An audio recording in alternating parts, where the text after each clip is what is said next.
Hello, everybody, and welcome to Narativ. In 20 days, when America heads to the polls to elect the 47th U.S. president, there is no doubt that abortion, the capture of the Supreme Court, Project 2025, and the threat to democracy will be top of minds for many voters. But voters may not realize that those key election issues are not homegrown issues. They're not even products of a reactionary and unhinged presidential candidate. They are, in fact, issues that have been created and funded by a secretive cult within the Catholic Church, known as Opus Dei. Tonight, for the very first time, we'll expose how those four key election issues, abortion, the capture of SCOTUS, Project 2025, and the threat to democracy, were all manufactured and funded in part by this secret Catholic sect known as Opus Dei. Tonight, with the help of the author of the new book about Opus Dei, Gareth Gore, we will unpack how Opus Dei became such a powerful force in U.S. politics. Gareth Gore is an investigative journalist who has reported on global finance for over a decade. He's just published his newest book, Opus, and it exposes the inner workings of Opus Dei, uncovering its hidden financial networks and influence. Gore's investigation began while covering the collapse of Banco Popular in Spain, leading him to years of in-depth research into one of the most secretive and powerful groups within the Catholic Church. And Gareth joins us today from London. How are you, Gareth? Thanks for being on the show. I'm good. Thank you for having me on. It's an extraordinary book and really an opus in itself, because this is an incredible feat. You started off with a small story, or smallish story. And as you began to dig into it, you discovered that there was this massive secretive organization that was trying to really change the world. Tell me what Opus Dei is as simply as you can. We'll certainly dive deeper into this as we go through the hour. But what is Opus Dei? Okay, so Opus Dei, what it tells people is that all it wants to do is to help ordinary Catholics to live out their faith more seriously. So it was founded by this Spanish priest called José María Escrivá in 1928, who basically told everybody that he had received a vision from God for this organization. And basically the philosophy was that they could become more serious Catholics without having to become priests or nuns. They could offer up their daily lives to God. They could strive for perfection, and that was a way of serving God. It's very nice of him to suggest that. As you point out, it became a real political movement. It was not about people's personal servitude to God, but really about changing politics around the world. The moment that sort of strikes me as fundamentally shifting this organization was in 1982. If you could identify one year in the last 100 years other than world wars where there's been a fundamental shift in the way the world operated, 1982 would be one of those years.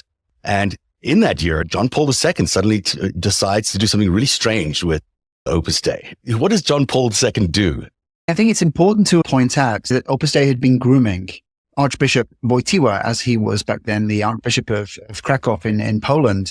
So whenever he came to Rome in the 60s and 70s, Opus Dei would host him, and they spent a lot of money on publishing his talks, and they created all these books, made him the front and center of all these events.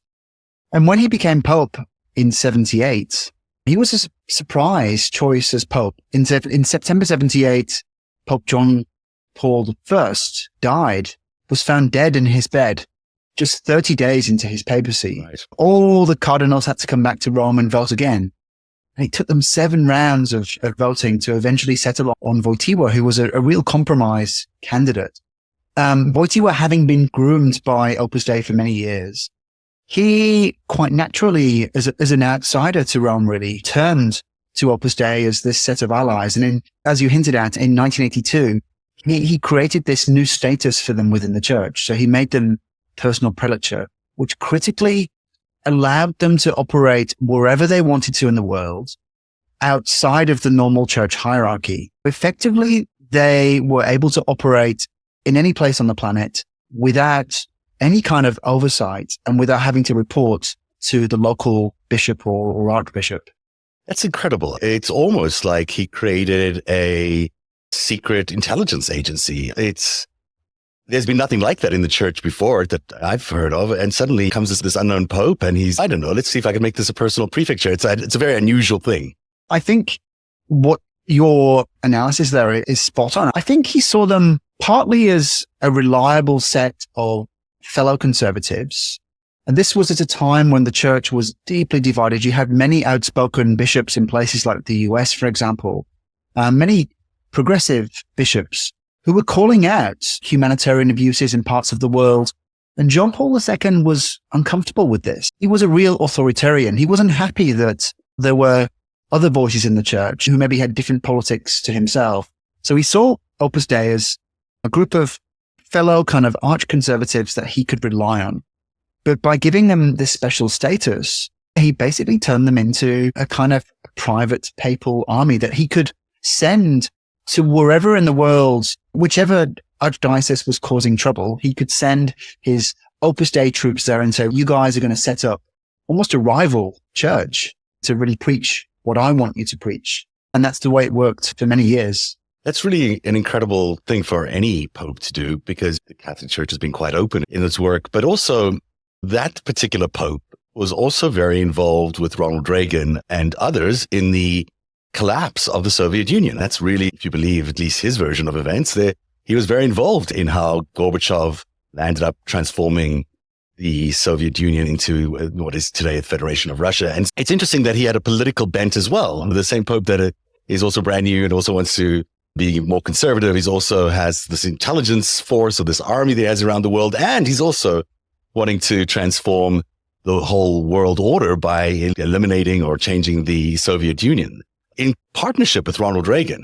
So that's a confluence of events which was either by accident or by invention, very significant. And we're still feeling the after effects of that today. And so if we just take the US as an example, so Opus Dei used this new status to really catapult itself in the United States. So it plowed resources into the United States in the 1980s, using this special status, and pitched itself to conservative Catholics in the US as basically a kind of a bastion of loyalty to the Pope. So there were many conservative and Republican Catholics who were uncomfortable that their own bishops and archbishops were speaking out about Reagan's policies in places like Central America.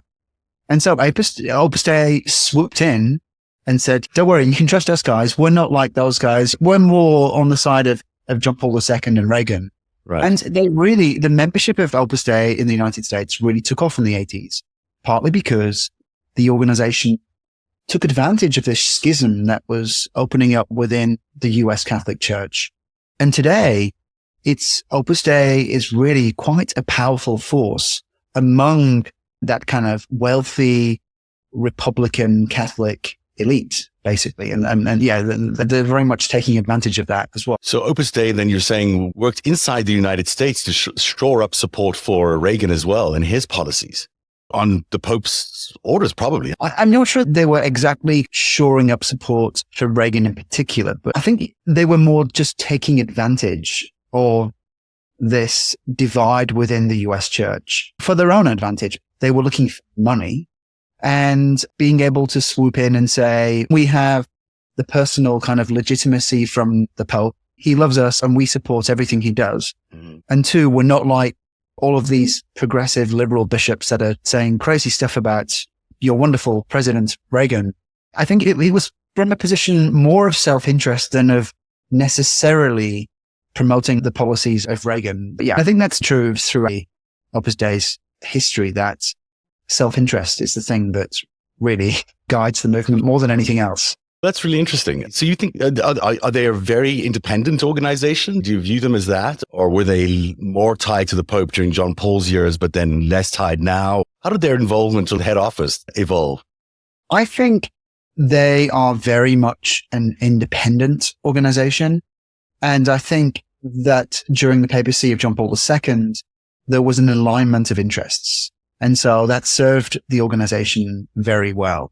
John Paul II didn't just give them this special status. He also elevated the leader of Opus Dei to bishophood, and he basically pushed through the first the beatification of the Opus Dei founder and then the canonization. So by 2002, the founder of Opus Dei, this Spanish priest, he was Saint Josemaria. He was known as the saint of ordinary life. But with other popes, there's been more tension. In the 60s with Paul VI, for example, the founder of Opus Dei had a difficult period with the Pope.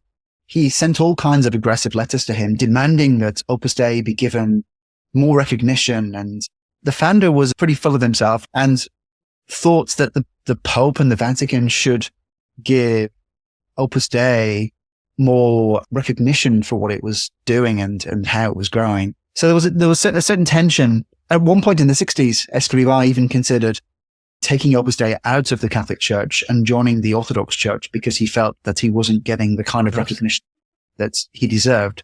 And more recently, the relationship with Pope Francis has been, at least in the last few years, under really acute tension. Francis has begun to rip up some of the privileges that were granted to it from John Paul II. And I do think there's a real showdown coming between Opus Dei and Francis. I think he's extremely aware, and we'll get into this, I'm sure, of the abuses that have been carried out for decades within Opus Dei and which have been ignored by previous popes. And I think, there's a real tension right now. And I think we may well be building up to something quite big. It's just fascinating to me. This organization comes out of the Catholic Church. It sets up shop around the world, but really focuses on the United States as a place of interest. And not only as a place of interest, it turns out that one of its the staffer was Robert Hansen a staffer of theirs? And he turns out to be a major spy against the United States. Can you fill into some of the details around the Hansen relationship with Opus Dei? So there are different types of members of Opus Dei. They generally break down to two types. One type is the numeri member, and these are people who live lives of celibacy, of poverty, and of obedience to the movement. About 10% of the membership is made up of these numeries. And these people dedicate their lives to the movement, and they do whatever the movement demands. And they're used to manage the remaining 90% of the membership, which are the supernumeraries. Okay. So these are ordinary Catholics, often married men and women who live at home, have normal jobs, quite frequently have families, often large families. And coming back to Robert Hansen, he was a supernumerary member, and his wife had grown up inside of a quite prominent Opus Dei family in Chicago. Just before he married her, he converted to Catholicism and began to frequent Opus Dei meetings, eventually became a member. He was spying for the Russians from the late 70s onwards. But a couple of years into his being a double agent, his wife discovered something in the basement. I think she discovered some money. And he confessed to her. He said, look, okay, I've been spying for the Russians, was horrified, took him to go and see their local priest, who actually happened to be quite a high up priest within the United States at the time. The priest initially told him, you've got to come clean, you've got to hand yourself in. That's basically the right thing to do. So Hansen went back home with his wife, intending to spend his last evening as a free man with his kids. The next morning, he gets a call from that same priest, who presumably the night before has been discussing this thing with his colleagues back at the Opus Dei HQ just outside of New York at the time.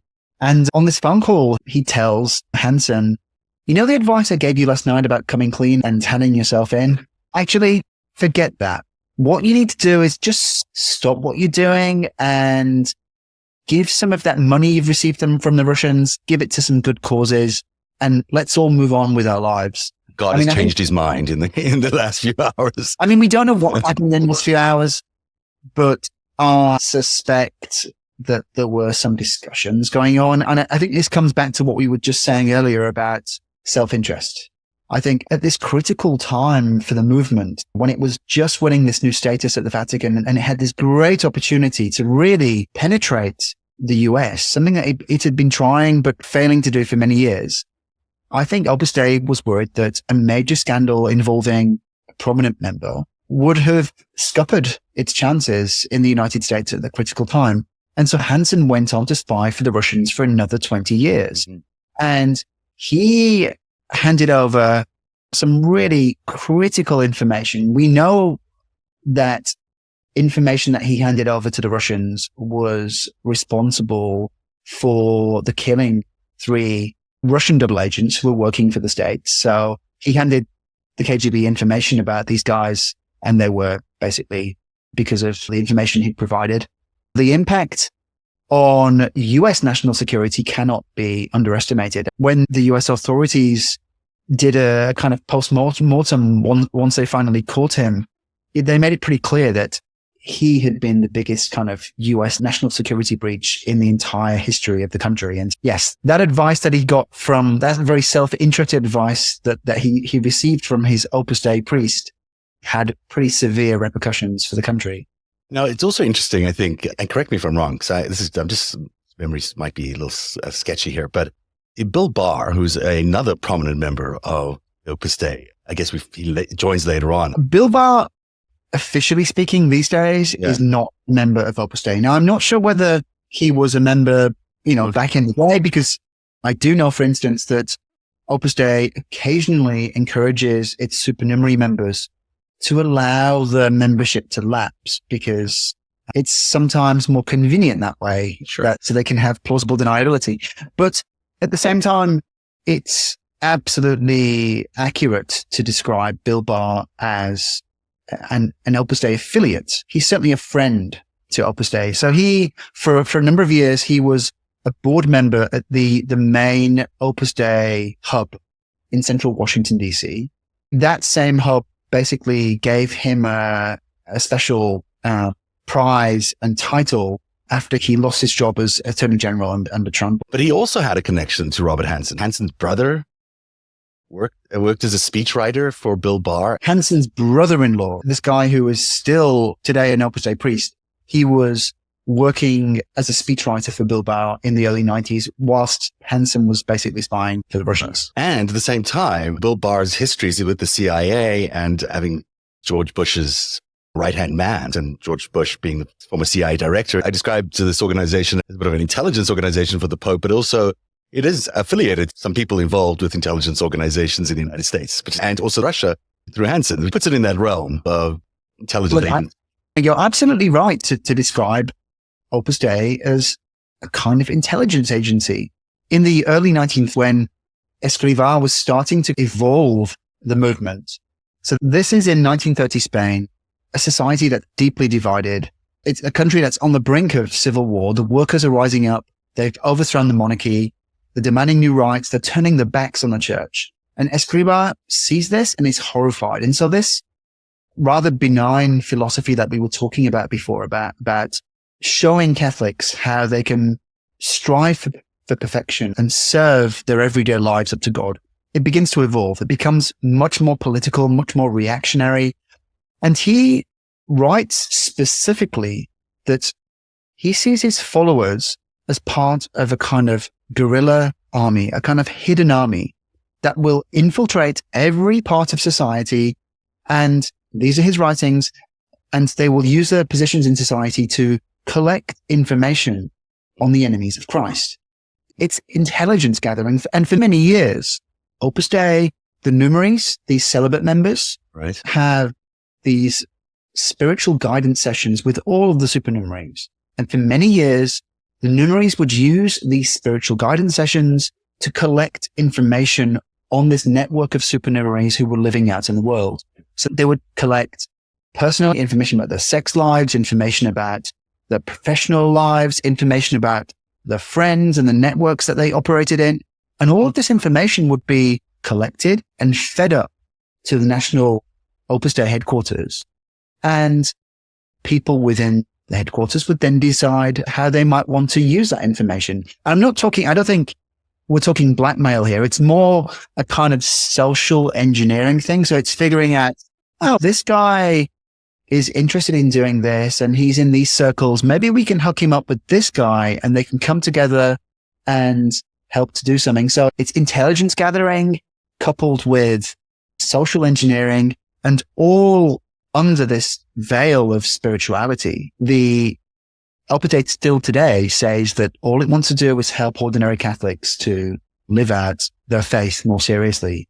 But there's all of this hidden underbelly that most members aren't even aware of themselves. Many Opus Dei members don't have a clue that there are files kept on them, or that this deeply personal information that they offer up to the numeries under the guise of spiritual direction is being noted down and passed on to the numeri superiors.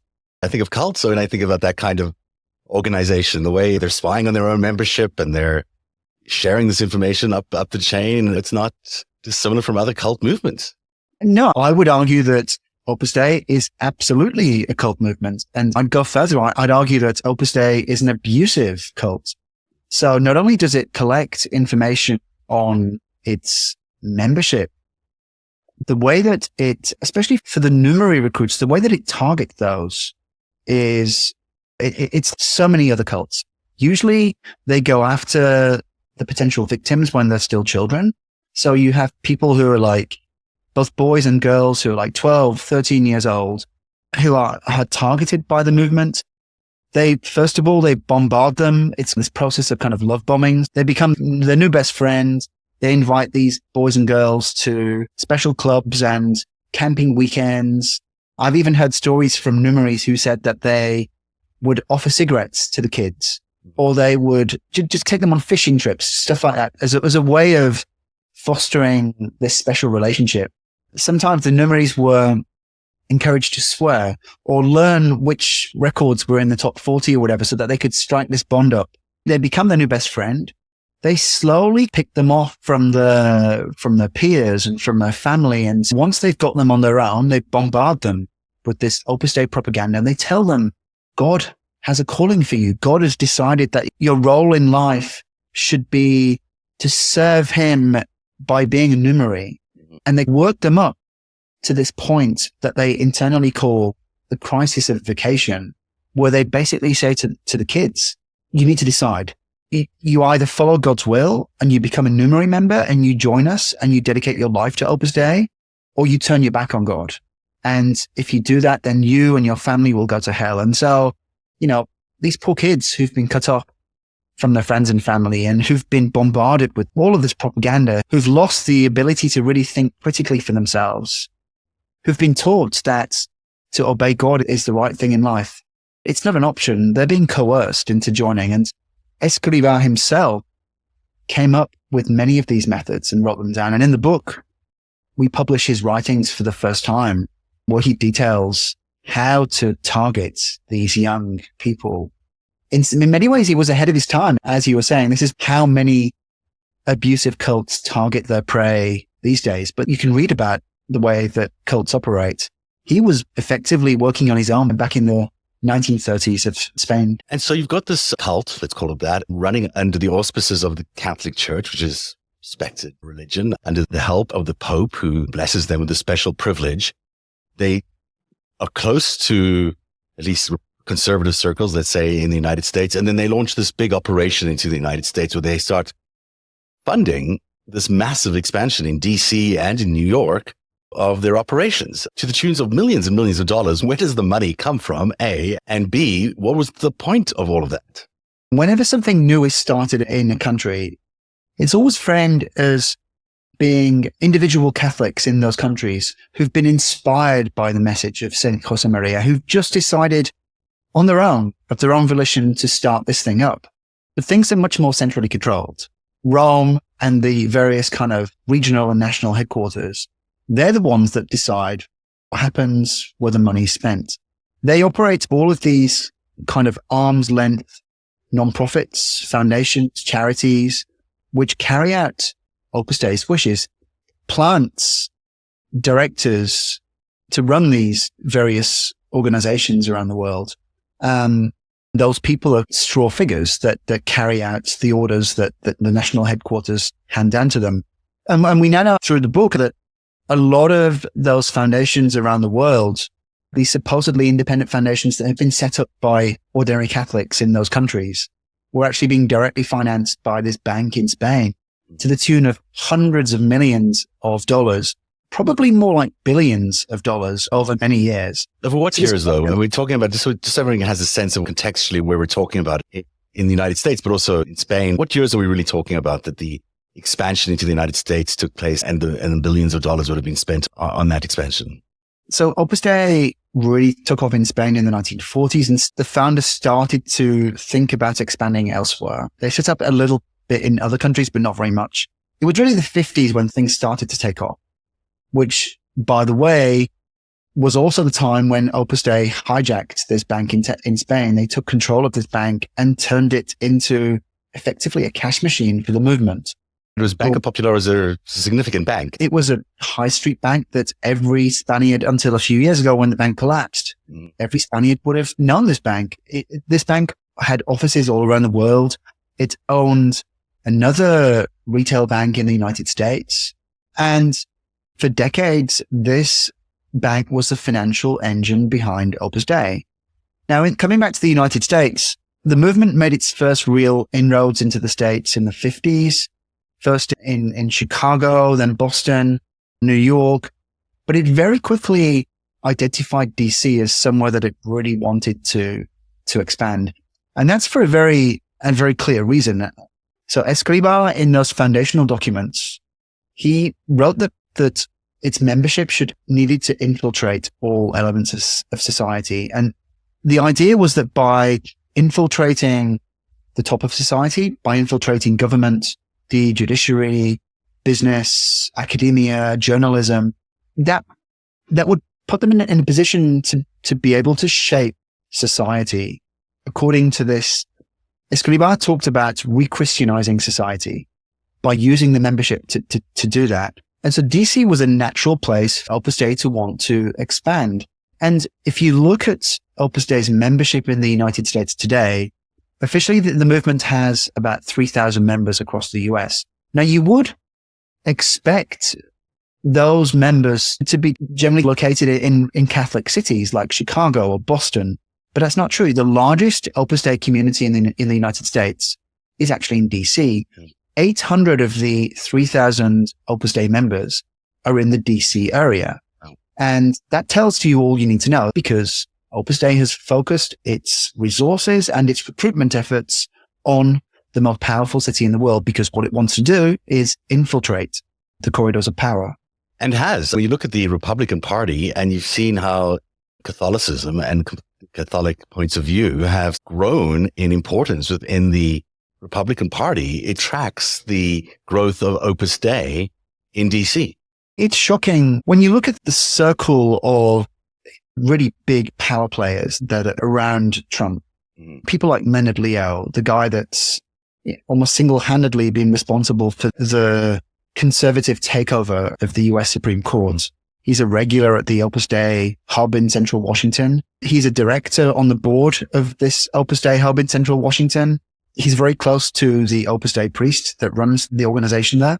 So he's very close to Trump. Let's just talk a little bit about Leonard Leo. When you think about the impact of what his work has done in terms of where America is at its current crisis, you've got this man potentially hijacking the entire Supreme Court, but that Supreme Court has also basically saved Donald Trump from prosecution, basically provided indemnity for crimes in his future supposed maybe term as president. It has also this abortion ruling, which he is running on and is so significant and is going to motivate so many voters come November 5th, is also a product of the same Supreme Court. So even though Donald Trump likes to say, hey, that's me who did it, it was really Leonard Leo who did it on behalf of him, or maybe some iteration of that description. That is a massively significant political force that is bearing down on the United States right now as voters decide who they're going to vote on or vote for on November 5th. Just talk about the scale of that. That is such a massive operation. So I think Catholicism has clearly been a rising force within kind of DC power circles for the last 20 years. But it's really started to take off in the last 10. The kind of radical Catholic elite of the Republican Party and other ones that hold so many levers of power. The implication here is not that there's some guy in Rome, the head of Opus Dei, who's handing out orders to people like Leonard Leo or Bill Barr or whatever, telling them what to do. I think that a better way of thinking about Opus Dei and what it's doing is it's a network. It's the creation of a network of like-minded individuals who are generally devout Catholics, but not always, because there are people on the periphery of this network as well who are not necessarily even Catholic. And so it's a creation of this network of like-minded conservatives, of radical conservatives quite frequently, who are basically looking out for each other and who are using the positions of power to ensure that other like-minded individuals are put into the right positions. So I think that's what's happened with the Supreme Court. Each time a vacancy has come up in the past few years, Trump has turned to Leo to name the right candidates for him. And Leo, as this very important figure in this Federalist Society, has provided him with a list of names, many of which have been people who have shared his Catholic outlook on the way that society should be shaped. People who share his views on abortion or the role of religion in society. And Project 2025, the architect of Project 2025 is a guy called Kevin Roberts, who's the president of the Heritage Foundation, who is also a regular at the Opus Dei Catholic Information Center in Central Washington, where Leo is on the board. And Roberts has gone on record talking about how he gets his spiritual direction from the Opus Dei priests at the CIC, this Opus Dei hub. Project 2025 is also being funded in large part by Leonard Leo. So you've got this kind of interconnection of, I'm not saying that the shared affiliation to Opus Dei. You don't have to say it, but I can say it appears like it is. And J.D. Vance is also on the periphery of this. Kevin Roberts is very close to J.D. Vance. J.D. Vance himself is a not so much recent convert to Catholicism, but he converted back in 2019. And the language that he uses in many of his speeches echoes the language that Roberts uses as well. They see themselves as part of this battle with progressives and with non-believers.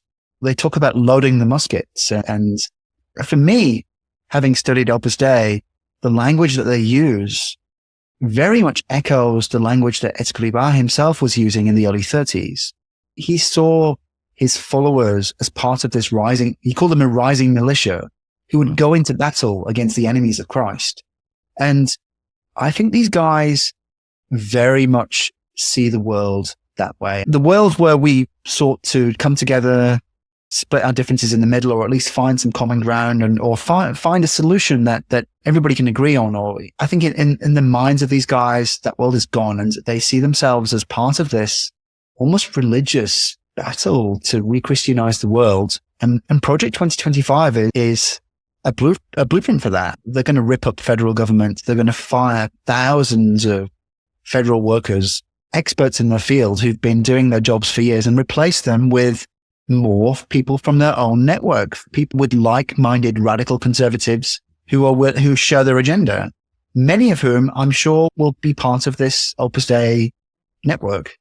It's interesting you talk about this Opus Dei network. I've often on the show referred to something I've called the enemies of democracy. It was so hard to find a term that sort of put all these different disparate groups or networks that are working together to end American democracy. There are countries, there are nation states like Russia or China, but there are also religious organizations like Opus Dei or even Chabad and other sort of hereditary dynasties, let's call them. There's certainly that kind of members of these enemies of democracy. And then there's a lot of wealthy people around the world who seem to be in this group, are all in on let's end democracy or let's end American democracy.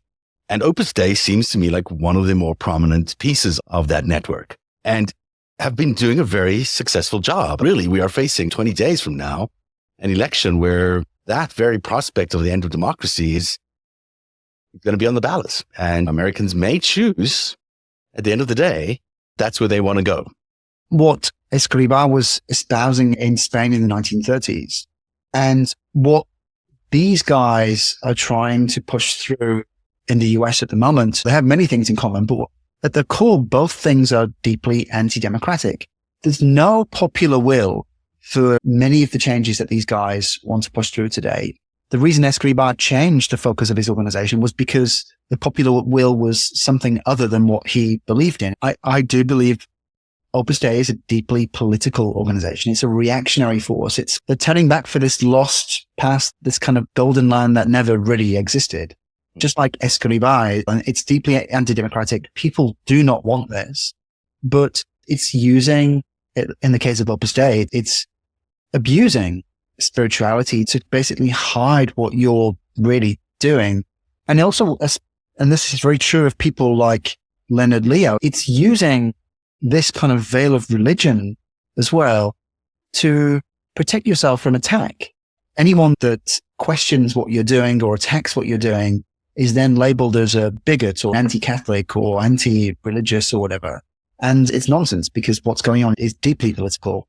And they're unlikely allies. Russia or the Catholic Church, or you look at Israel or Chabad, all these allies are not naturally allied to each other in the world, except for this end of democracy moment that they seem to be protecting themselves with in some ways, or protecting each other with. Everyone's giving permission to each player in this enemies of democracy to do whatever they need to do by protecting them, by saying you're being anti-Catholic or you're being anti-Semitic or whatever, by pursuing these things. But in reality, they're all pursuing very similar goals, maybe different tactics, but the goals are quite unified.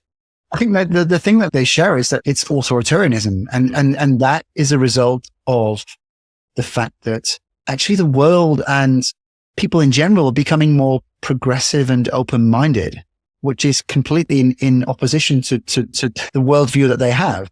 And so the only way of achieving what they want is through authoritarianism, because at the ballot box, if you come out and tell people what you actually want to do, they're going to reject it in droves. So you need to find a different vehicle to push through your agenda, which in this case, I think for many of these people, they look at Trump, and many of these people are deeply religious. They're devout Catholics. I'm sure they'll look at Trump and they see him as morally repugnant, but at the same time, they see him as a vehicle to push through their agenda. And this happened with Opus Dei in the 1930s, 1940s, 1950s with General Franco.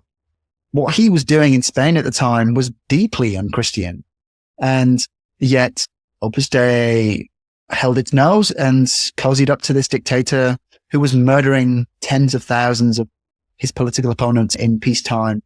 And they didn't only hold their nose and take his money and cooperate with him, but they offered to effectively get even deeper into bed with him by becoming a force to put down the masses and the rest of it.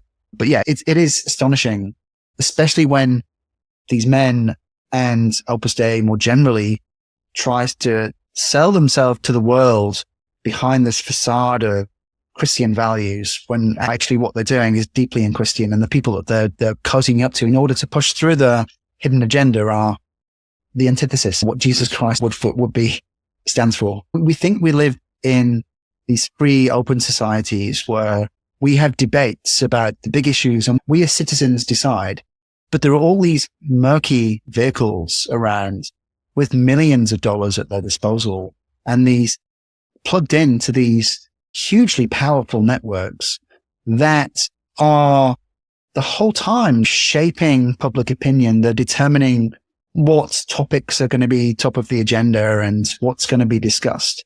And then there's all of these kind of backroom deals as well with politicians. And it's been a real eye-opener for me. And yeah, a real rabbit hole, I think, to fall into.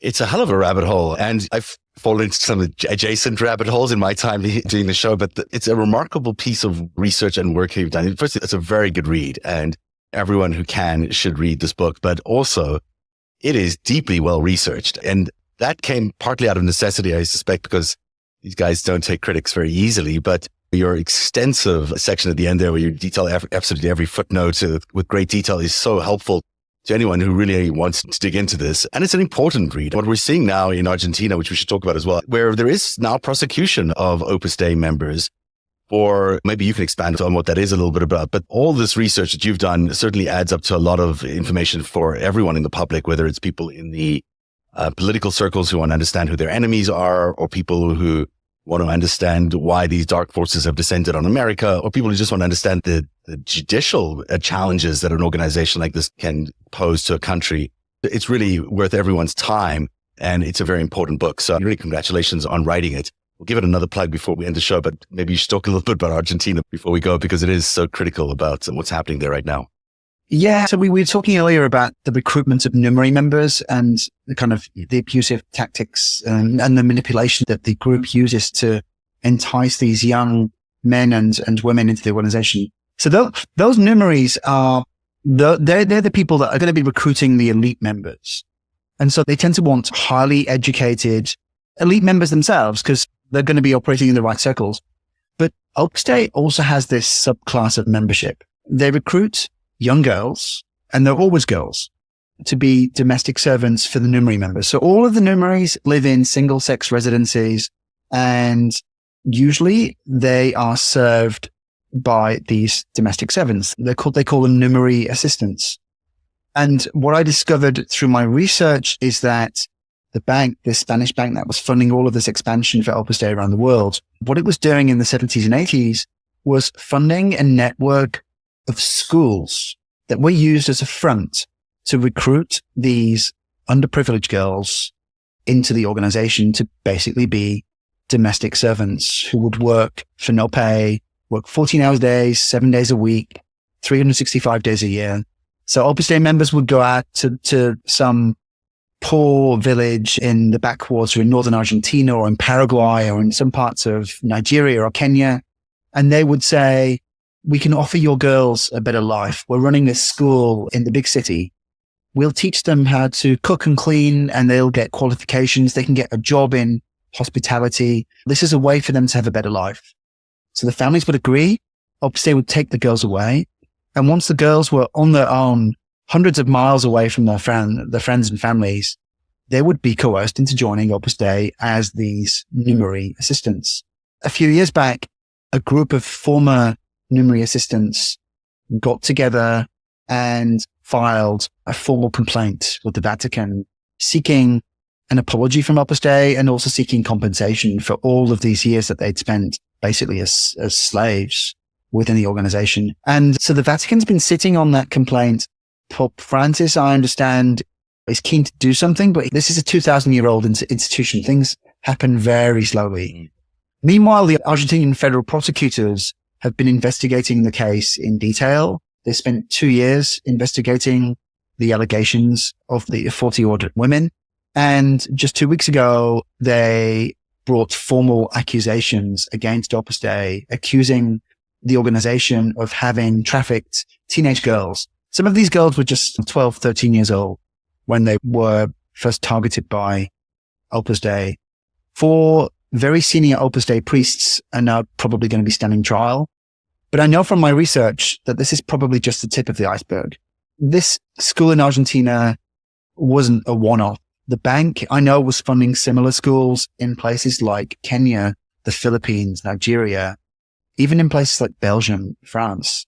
I think this could be the next big scandal to hit the Catholic Church. And I say Catholic Church, this is a very specific thing to Opus Dei. Right. I think we could well see hundreds of other women coming forward in other parts of the world. I could talk to you for hours, and maybe we'll do this again one day. But I thank you very much for being on the show tonight. The book is called Opus. It's by Gareth Gore. It's subtitled Dark Money, a Secretive Cult and Its Mission to Remake Our World. It is a terrific read. Everyone should read it, and read it within the next 20 days because it gives you an idea of what is happening in America right now in our politics and how our politics has really shifted because of Opus Dei and its allied organization. Thank you very much for being on the show, Gareth. Is there anything else you want to share about your book? No. Yes, just please read it. And also you can find me on social media. I'm on Twitter, or X as it's now called. I'm at Gareth_Gore. So yeah, please feel free to reach out to me if you have any questions. Terrific. Thanks so much for being on the show.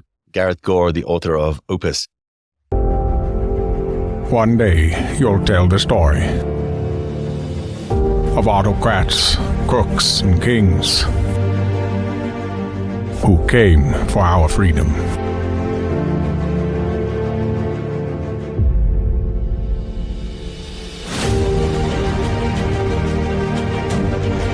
A story of citizens who stood up to tyranny and won.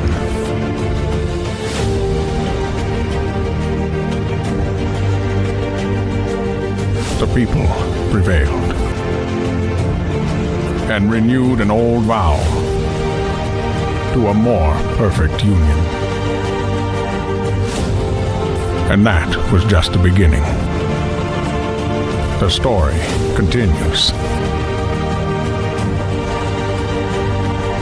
Narativ, where truth lives.